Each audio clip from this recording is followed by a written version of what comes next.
ఆనంద్ మహీంద్రా ఎరికే కదా. అదేనుల్లా ట్రాక్టర్లు, జీపులు, బస్సులు తయారు చేసే కంపెనీ ఓనరు. బిజినెస్ చేసే అందరూ ఓ లెక్క, మహీంద్రా ఇంకో లెక్క. సోషల్ మీడియాలో పనికొచ్చే వీడియోలు, ఫోటోలు, సందేశాలే షేర్ చేసే మనిషి ఎట్లా ఆలోచన చేయాలనో చెప్పకనే చెప్తాడు. అసొంటి సారు ఓ ముచ్చట మనతోని పంచుకున్నాడు. అదేందో చూద్దాం పాన్రి.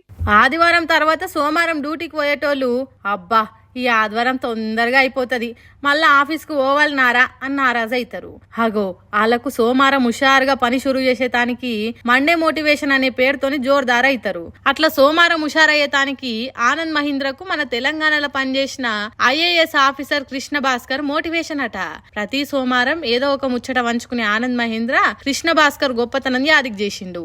ఉంటే ఆఫీసర్ ఇగో గిట్లుండాలి. రాజన్న సిరిసిల్ల జిల్లా కలెక్టర్ గా పనిచేసిన భాస్కర్ నీళ్ల కరువును తరిమిగొట్టిండు. పైపులతో నీళ్లిచ్చుడు, రిజర్వాయర్లకు భూమి సేకరించుడు, నీళ్ల కోసం పూడిక తీతలు అనే పనులు ముందటేసుకొని ఒక్క 4 ఏళ్లనే ఎక్కడ బోరేస్తే అక్కడ నీళ్ళు వచ్చేటట్టు చేసిండు. చెప్పుకుంటుంటే చిన్నగానే అనిపిస్తున్నది కావచ్చు గాని అట్లా భూమిలో నీటిలువ వెంచుడంటే తక్కువ కష్టం ఉండదు. అందుకే ఎంచుకున్నది ఏదైనా రికామ్ లేకుండా దానికోసమే ఆలోచన చేస్తే, దానికోసమే పరితపిస్తే అనుకున్నది సాధించొచ్చు. అందుకే కృష్ణ భాస్కర్ నా మండే మోటివేషన్ అంటున్నాడు ఆనంద్ మహీంద్ర.